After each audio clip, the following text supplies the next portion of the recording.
Hello student, yes के विद्यापीठ में आपका स्वागत है। जैसे कि आप सब लोगों को पता है कि पेपर 30 अप्रैल से है। ठीक है, क्लास 6 का एंट्रेंस एग्ज़ाम है जो जेएनबी का, वो 30 अप्रैल को है। ठीक है, 30 अप्रैल को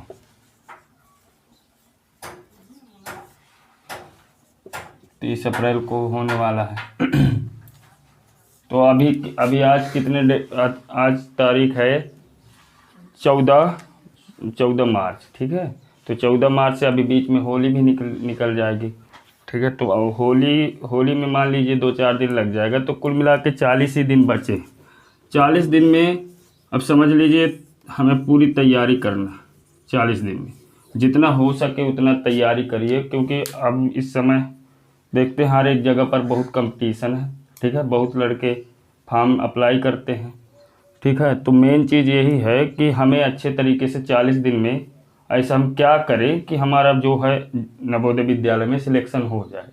ठीक है, सिलेक्शन के लिए देखो बहुत से स्कूल है लेकिन नवोदय विद्यालय क्यों खास है?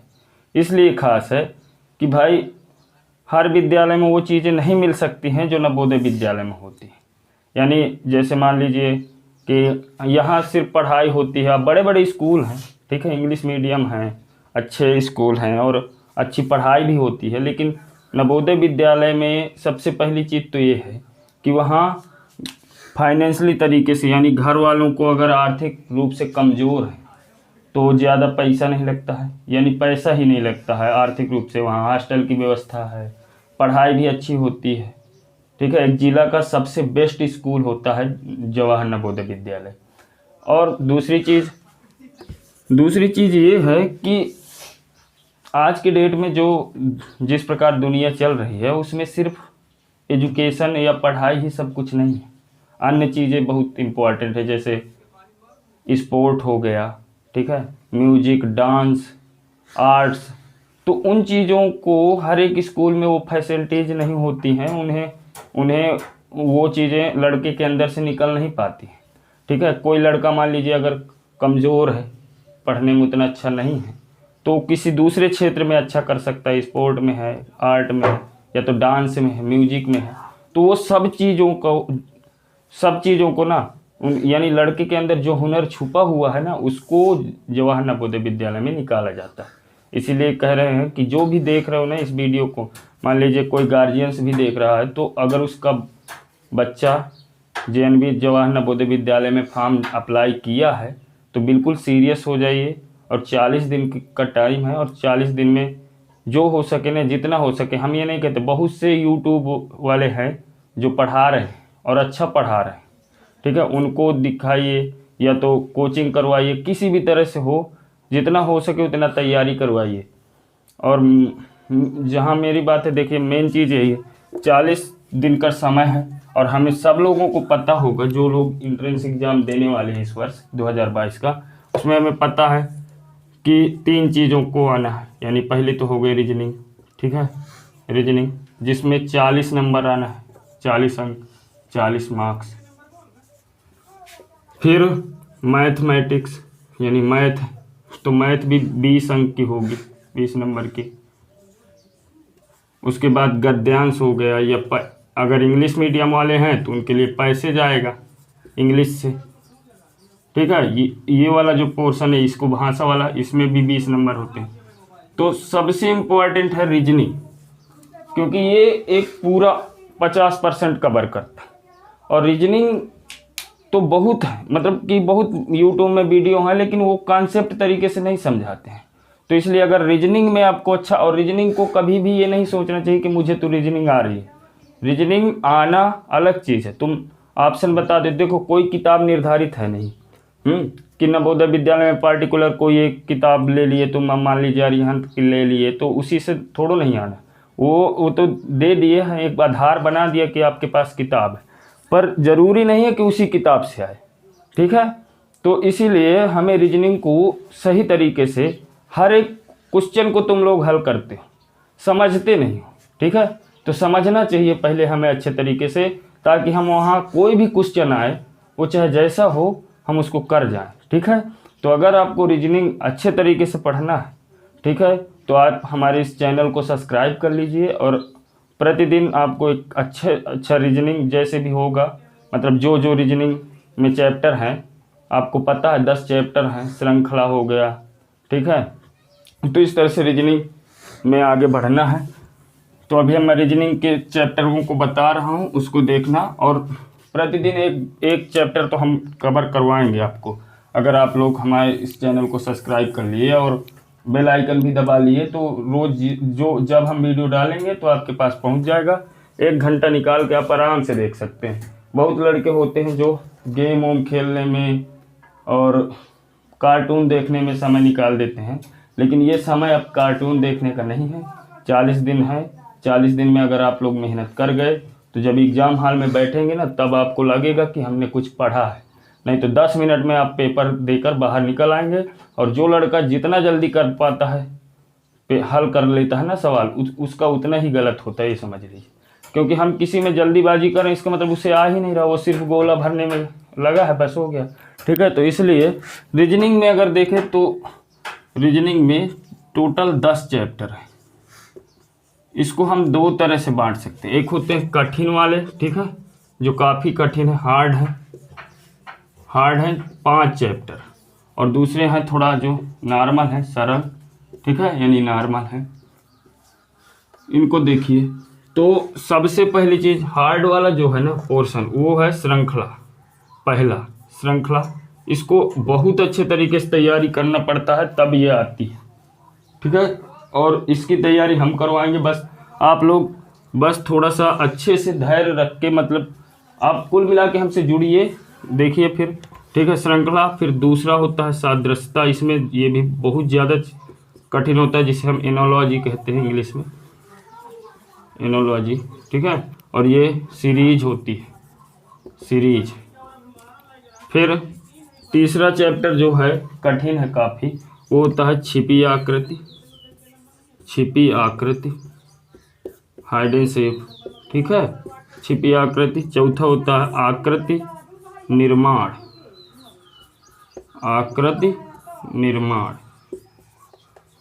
और जो लास्ट वाला चैप्टर है 5वां, वो होता है कागज मोड़ना। तो ये सबसे ज़्यादा हार्ड चैप्टर है, ठीक है। और इसको हमें, आप सब लोग सोचते होंगे कि हम लगा लेते हैं, लगाने से मतलब नहीं होता है। किताब की तो सब कोई हल कर लेता है, हम किताब से नहीं पढ़ाएंगे, हम किताब से नहीं, अपने तरफ से हम रीजनिंग को लाएंगे और आपको पढ़ाएंगे, ठीक है। इसलिए इसका मतलब ये नहीं कि किताब से हल कर लिए, किताब में तो बहुत सरल है। इससे अगर रीजनिंग उसने, मान लीजिए अगर पेपर में रीजनिंग कठिन हो गई ना, तो ये समझिए कि सब लोग फेल, क्योंकि रीजनिंग के पूरे सभी लोग जोड़े रहते हैं कि मेरे रीजनिंग में 40 में 40 आ जाएंगे, ठीक है। सरल की बात करें तो देखो, पहला हो गया भिन्न आकृति, और वो ये इतना सरल भी नहीं है, भिन्न आकृति इतना सरल नहीं है जितना कि हम समझते हैं कि भिन्न आकृति हमने सरल में रख जरूर दिया है, लेकिन ये सरल नहीं होता। दूसरा होता है समान आकृति। तो समान आकृति सरल है, इसको काफ़ी लड़के कर लेते हैं, और अगर सब लड़के कर लेते हैं तो इसका मतलब तुम अगर कर लेते हो तो सभी लड़के कर लेते हैं। भाई सब लड़के अगर कर जाएंगे तो किसका सिलेक्शन होगा, ये भी तो सोचिए। हमें मतलब यूनिक बनना, ज़्यादा करना। इसका मतलब ये नहीं कि ये तो मुझे आ रही है तो तुम्हें बस नहीं आ रही, सबको आ रही, समझ रहे हो ना। जो नहीं भी पढ़ता है ना कहीं, उसको भी आ रही है ये, पर उनसे हमें एक्स्ट्रा बनना है। कहाँ पर गलती होती, इन आकृतियों में उनसे गलती होती है, ठीक है। श्रृंखला में, सादृश्यता में, छिपी आकृति में, आकृति निर्माण में, कागज मोड़ना में गलती होती है, और भिन्न आकृति में गलती होती है। इन चीज़ों को तो सब लोग कर जाते हैं। तीसरा दर्पण काफ़ी सरल होती है, वैसे इतना सरल भी नहीं होती है, लेकिन हम अगर बताएंगे तो बहुत सरल है, ठीक है। फिर होती है चौथा वर्ग पूर्ति,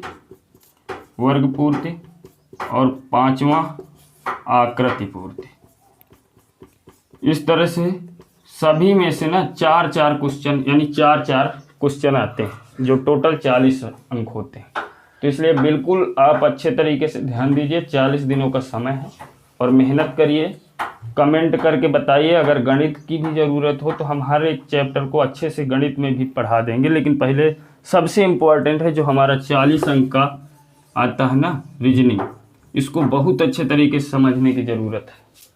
ठीक है, तो आज अगर हम बात करें तो श्रृंखला थोड़ा सा पढ़ाते हैं कॉन्सेप्ट, कल फिर ना होगा तो श्रृंखला की आकृतियां कराएंगे। ठीक है, तो ध्यान से देखिएगा, श्रृंखला बहुत ज़्यादा इम्पोर्टेंट चैप्टर है। और अगर हमें श्रृंखला आ रही है ना, श्रृंखला अगर हमें आ गई तो ये समझ लीजिए कि हमें ज़्यादा से ज़्यादा रीजनिंग आ गई, क्योंकि घूर्णन जब हम समझते हैं, जो घूर्णन होता है ना, घूर्णन के आधार पे वो श्रृंखला पे ही समझते हैं, यानी जो श्रृंखला पे ही घूर्णन को समझ के बाकी सभी रीजनिंगों में अप्लाई करते हैं। और घूर्णन हर एक रीजनिंग में तुम्हें मिलेगा, चाहे भिन्न आकृति हो, चाहे सादृश्यता हो, चाहे कोई भी अन्य आकृति हो ना, उसमें घूर्णन मिलेगा कि 45 अंश में घूमा, ठीक है, किस दिशा में घूमा, ये सब चीज़ें हमें बहुत अच्छे से करना है। तो सबसे पहले देखो सीरीज श्रृंखला, आज हम तुम्हें समझा रहे हैं और कल पूरे उदाहरण से आएंगे। ठीक है,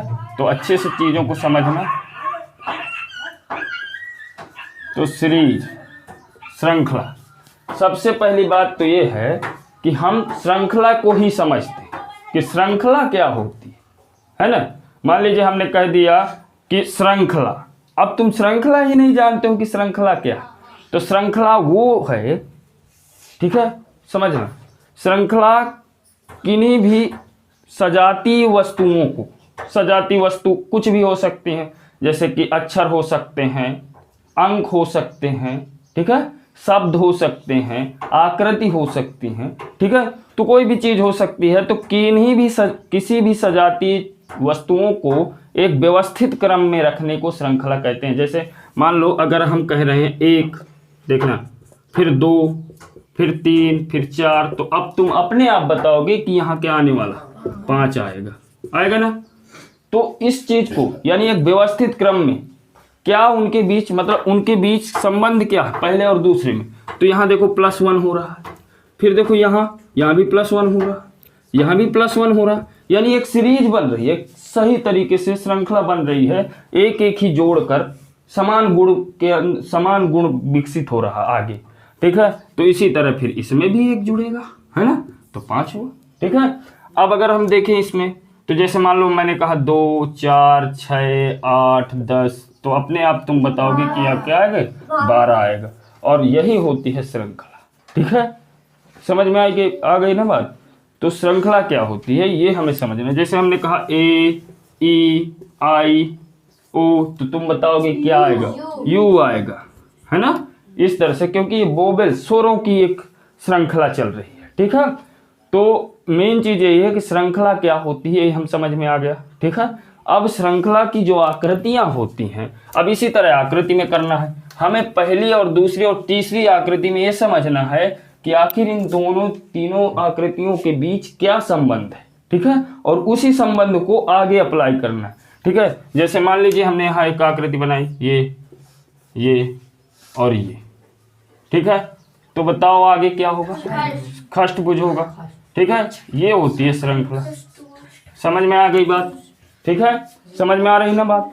तो श्रृंखला क्या होती है, पहले जैसे देखो इसमें 3 भुजा है, इसमें 4 भुजा है, इसमें 5, तो इसमें आगे आएगा 6, यानी हर बार एक एक बढ़ रहा है।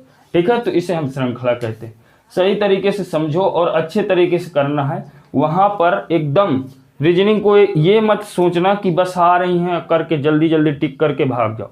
ठीक है, ऐसे नहीं, उसको समझो। हो सके ना तो रीजनिंग में एक भी मत गलत करो। अगर तुम एक भी गलत कर दिए और अगर फेल हो गए तो इसका मतलब तुम रीजनिंग की वजह से फेल हुए हो। ठीक है, मैथ की वजह से नहीं। देखो मैथ कितना भी कोई पढ़ ले, लेकिन वो 15 या 14 या 13 से ज़्यादा नहीं कर पाता।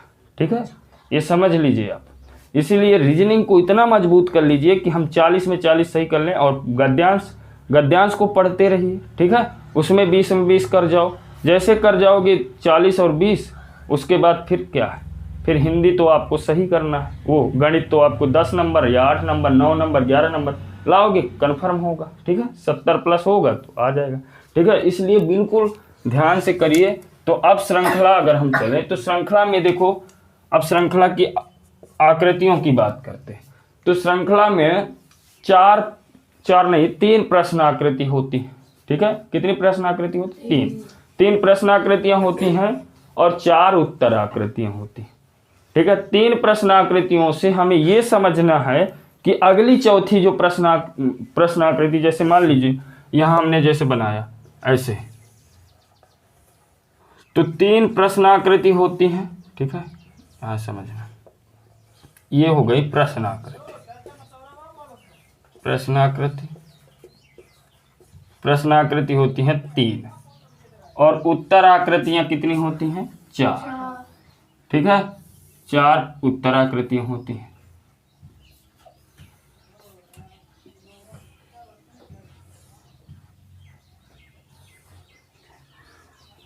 चार उत्तर आकृति होती हैं। जैसे हमने यहां तुम्हें दिया, जैसे मान लीजिए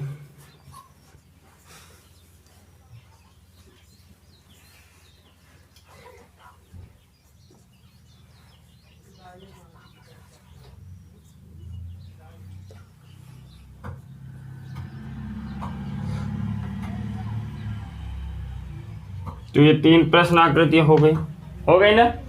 3 प्रश्न आकृतियां हो गई। इसके बाद यहाँ एक और डिब्बा रहेगा जिसमें प्रश्नवाचक चिन्ह लगा होगा। ठीक है, तो उसी प्रश्नवाचक चिन्ह को हमें इसमें ढूंढना है, यानी उत्तर आकृति में ढूंढना है। ठीक है, बात समझ में आ रही ना? तो अब यहाँ पर जैसे मान लीजिए हमने ऑप्शन दिया। ठीक है, मान लो अब ऑप्शन दे रहे हैं ऐसे। ठीक है,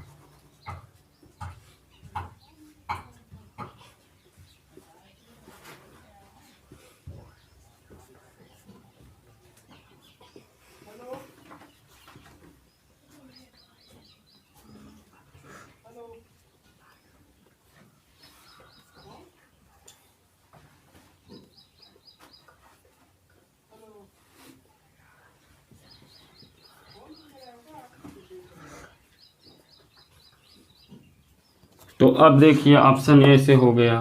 ठीक है, तो अभी समझना है श्रृंखला, देखो। ठीक है, तो ये आकृति है, तो ये हो गई 3 प्रश्न आकृति। यहाँ एक रहेगी जिसमें प्रश्नवाचक चिन्ह लगा रहेगा और इधर 4 उत्तर आकृतियां होंगी जिसमें हमें एक कोई ना कोई सही होगा। ठीक है, उसी को इसमें बताना, ये नियम है। ठीक है, ये एक तरह से श्रृंखला को समझने या मतलब देख के समझने की मतलब एक वो है। ठीक है, इसी प्रकार पूरी आकृतियां रहती हैं। देखो, जहां 3 प्रश्न आकृति वाली बात अगर आए तो देखो श्रृंखला में 3 प्रश्न आकृतियां होती हैं, समझना। सादृश्यता में 3 प्रश्न आकृतियां होती हैं, कागज मोड़ने में 3 प्रश्न आकृतियां होती हैं। ठीक है, उसके अलावा किसी और में ना 3 प्रश्न आकृतियां नहीं होती। ठीक है, तो ये तुम्हें समझना है कि श्रृंखला और देखो सादृश्यता में जब 3 प्रश्न आकृतियां होंगी तो उसमें अनुपात लगा होगा, वो हम तुम्हें अगले वाले उसमें बताएंगे, तब तक इसको समझो। तो अब श्रृंखला को समझ में आया होगा कि श्रृंखला कैसे रहती है। ठीक है, उसके बाद श्रृंखला को कितने आधार पे बांटा गया। ठीक है, तो श्रृंखला के आधार यानी किस किस आधार पर हमें ये चेक करना है। देखिए अगर हम थोड़ा सा किताब का भी सहारा इसलिए लेना है कि हमें ये समझना है कि मतलब किस किस आधार पे हमें चेक करना है। ठीक है, अब इसका मतलब ये नहीं कि कोई भी माइंड लगाने लगो, कोई भी गुण निकाल लो उसमें। ठीक है, तो देखो पहला आधार ये है कि संख्या के आधार पे, सबसे पहले अगर हमें चेक करना है तो संख्या के आधार पे।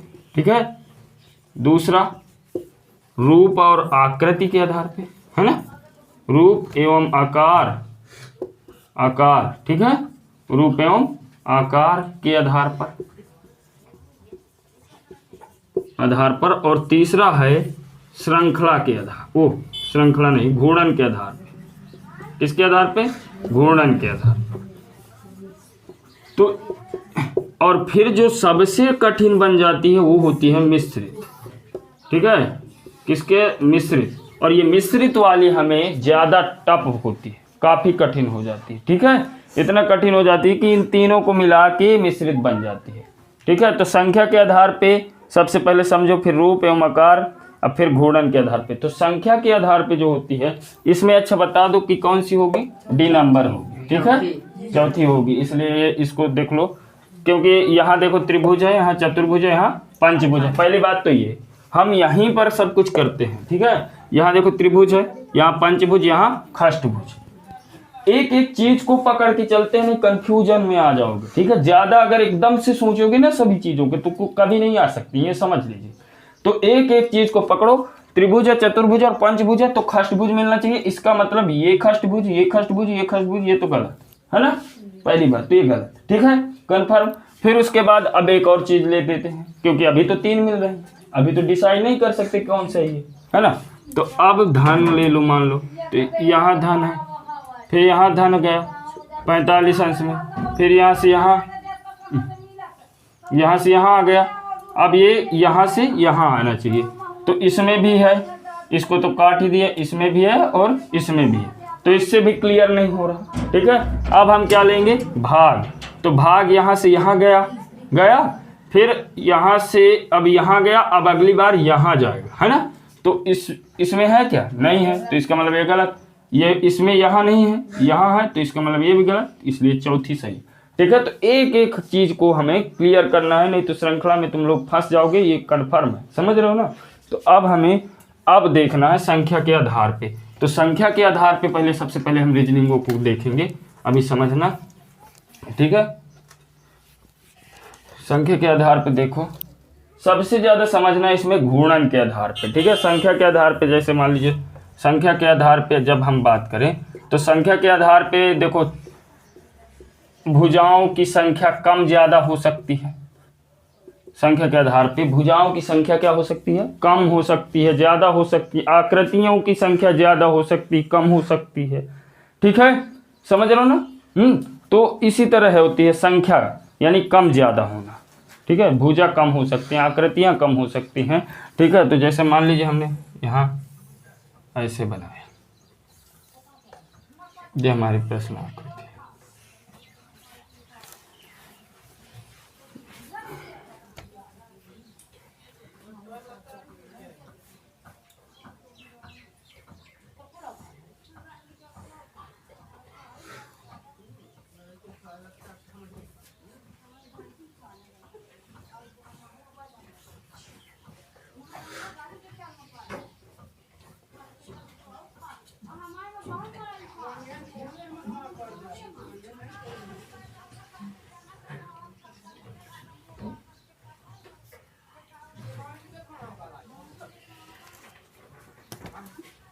ये प्रश्न आकृति है।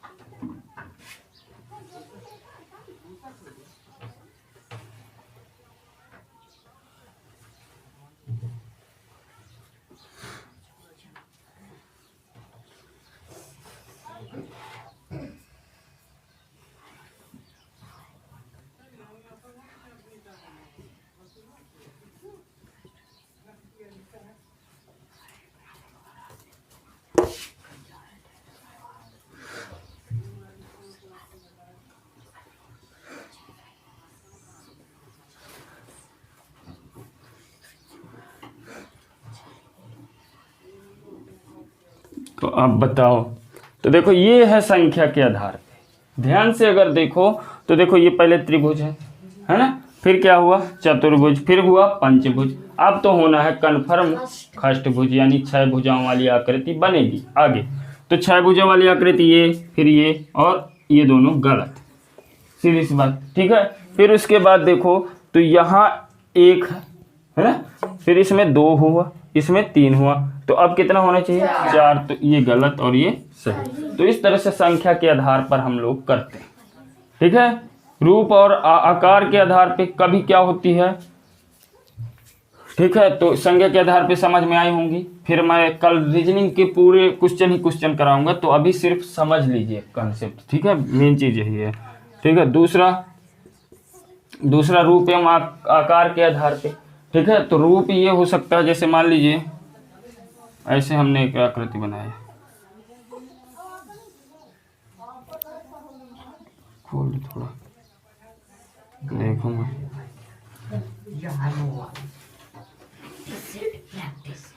हाँ प्रैक्टिस चलने किताब।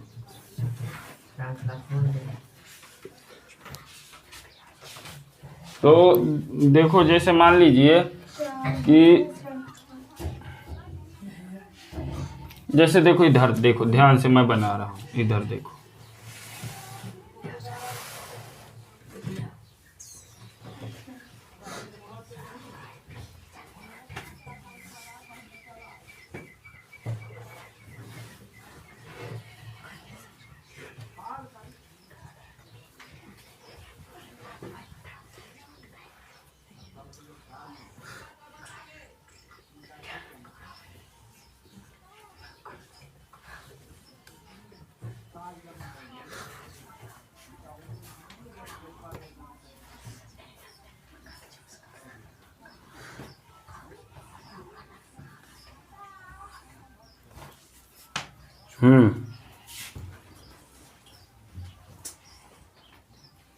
तो देखो ये होती है रूप एवं आकार के आधार पे। तुम अगर ध्यान से देखो तो इसमें त्रिभुज, वृत्त और आयत है, ठीक है। तो इसमें वृत्त जो है उस थोड़ा सा बड़ा है, अगले वाले में देखो ध्यान से तो वृत्त इधर आ जाता है और जो आयत है वो बड़ा हो जाता है, त्रिभुज सबसे लास्ट में चला जाता है। उसके बाद देखो इसको तो चतुर्भुज यानी त्रिभुज अब बड़ा हो गया, ठीक है। तो अब अगली बार क्या बड़ा होगा, तो देखो ध्यान से अगर देखो तो ये यहाँ पर जो आकृति है ना वही बड़ी हो रही है अगले वाले में। इसमें देखो ये बड़ा हो गया है ना, यहाँ त्रिभुज हुआ तो ये बड़ा हो गया, ठीक है। तो अब यहाँ गोला है तो वो बड़ा होगा और जो ये बड़ा वाला है वो यहाँ आ जाएगा, है ना। तो इसका मतलब ये बनेगा त्रिभुज, फिर बड़ा गोला और चतुर्भुज लास्ट में, यानी पहले जैसे। समझ रहे हो ना। तो समझ में आ गई बात रूप और आकार के आधार पे। उसके बाद सबसे जरूरी जो है वो है घूर्णन, और घूर्णन को समझना पहले पड़ेगा, ठीक है। ऐसे नहीं आ जाएगा कि बस हो गया हम आकृति बना दें और बस आ गया, ठीक है। तो घूर्णन को समझने के लिए हमें दो चीजें बहुत जरूरी हैं। पहली चीज है दिशा, ठीक है। दिशा काहे की दिशा, घूर्णन की। और दूसरी जो चीज है वो है कोण, ठीक है। तो कुल मिला के देखो सबसे पहले घूर्णन की दिशा हम देख लेते हैं। घूर्णन की दिशा, तो घूर्णन की दिशा, तो ये देखो ये घूर्णन की दिशा की हम बात कर रहे हैं, वैसे दिशा की बात नहीं कर रहे हैं कि पूरब पश्चिम उत्तर दक्षिण, ऐसे नहीं बात कर रहे हैं। हम घूर्णन की दिशा की बात कर रहे हैं। घूर्णन की दिशा दो होती है। कितनी होती हैं, दो दिशाएं होती हैं। घूर्णन की दिशाएं दो होती हैं, ठीक है। एक होती है घड़ी की दिशा, घड़ी की दिशा, एक घड़ी की दिशा होती है जिसे हम दक्षिणावर्त बोलते हैं, दक्षिणावर्त बोलते हैं। और दूसरी होती है घड़ी के विपरीत दिशा, घड़ी के विपरीत दिशा, घड़ी के विपरीत दिशा, शांत रहना। घड़ी के विपरीत दिशा जिसे हम वामावर्त बोलते हैं, वामावर्त। अभी हम समझा रहे हैं अच्छे तरीके से। देखो घड़ी, अगर हम यहाँ घड़ी बनाएं, ध्यान से देखिए, तो आप तुम लोग सब लोग देखे होंगे कि घड़ी की सुई हमेशा ऐसे ऐसे, यानी ऐसे फिर ऐसे फिर ऐसे, यानी इस तरह से घूमती है ना, इस तरह से। तो इस दिशा को हम क्या बोलते हैं, ऐसे दिशा, ये इस दिशा को हम बोलते हैं दक्षिणावर्त। क्या बोलते हैं, दक्षिणावर्त, ठीक है। और अगर ये उल्टा चले ऐसे, तो तब हम क्या बोलते हैं, वामावर्त, वामावर्त। तो ध्यान देना, दक्षिणावर्त और वामावर्त। अगर घूर्णन की दिशाएं होती हैं वो दो होती हैं, एक दक्षिणावर्त और एक वामावर्त। दक्षिणावर्त हमेशा ऐसे होती है, ठीक है, और वामावर्त ऐसे होती है। तुम लोग कभी अगर स्क्रू खोले हो, स्क्रू, ठीक है, उसको अगर खोलो, जब खोलोगे तो वामावर्त में घुमाना पड़ेगा और जब बंद करोगे तब दक्षिणावर्त में घुमाना पड़ेगा, ये याद रखना, ठीक है। तो दक्षिणावर्त होता है घड़ी की दिशा, जो ऐसे, अगर मान लो कहीं, अगर ये मान लीजिए हमारी एक शेप है जिसपे यहाँ आकृति रखी है और हमने कहा कि दक्षिणावर्त में घुमाओ, तो तुम्हें पीछे को नहीं ले जाना, आगे को ले जाना, ये होते हैं दक्षिणावर्त, ठीक है। समझ में आ रही ना बात। तो दक्षिणावर्त हो गया, उसके बाद वामावर्त हो गया, वामावर्त समझ गए। उसके बाद कोणों को समझते हैं। तो जो कुल कोण होते हैं, ठीक है, मान लो हम ऐसे, कोणों की जो सीमा होती है कुल मिला के जो जितने कोण होते हैं वो 360 होते हैं। कितने होते हैं, 360, ठीक है। ये ऐसे बनता है, यानी वृत्त के आकार का कोण होता है जिसे 360 कहते हैं, ठीक है। 360 अंश के कुल कोण होते हैं। अब अगर हम इसको पूरा आधा काट दें, नहीं ऐसे काटते हैं, ठीक है, ऐसे। चलो नहीं, बाकी कल चीज़ें बताएंगे, है ना, बहुत टाइम भी हो गया। ठीक है, तो सब लोग बिल्कुल अच्छे तरीके से इस चीज़ को समझ गए होंगे और ध्यान से इस चैनल को सब्सक्राइब कर लीजिए और मतलब बेल आइकन भी दबा लीजिए, जब हम कल अगला वीडियो करेंगे तो आप लोगों को जिससे नोटिफिकेशन मिल जाए। और अगर रीजनिंग की अच्छी तैयारी करिए, ठीक है। थैंक्स। चलो।